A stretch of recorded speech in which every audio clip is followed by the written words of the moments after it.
iwan ka ban marway nga yat lingo hap ding kikus lay nga jukwa yaki jinkmen blaherno abangan yo tang yu jisu jing em hon tinan sa shen si jing shai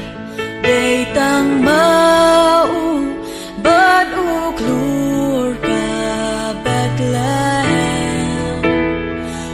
si jing shai day tang mau bad u klur ka Bethlehem haki jing yai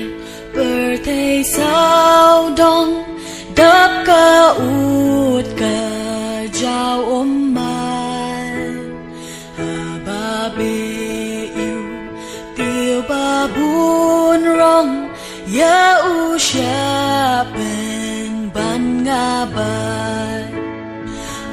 ban yo yêu Giêsu cordor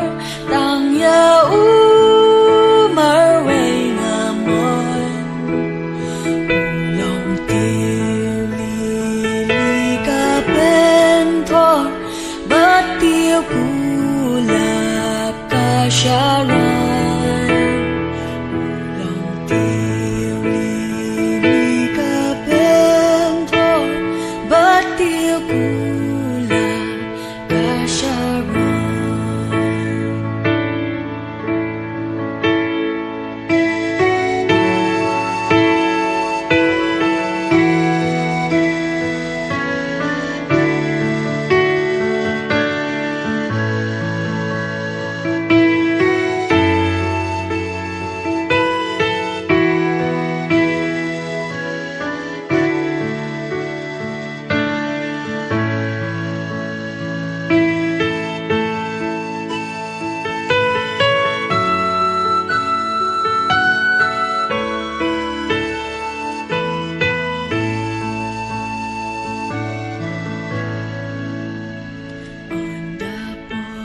siya karibasok ngan sa apa kajingkam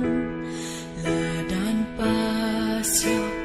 tang ujisu kerdop nengkan sa pliwang bad upa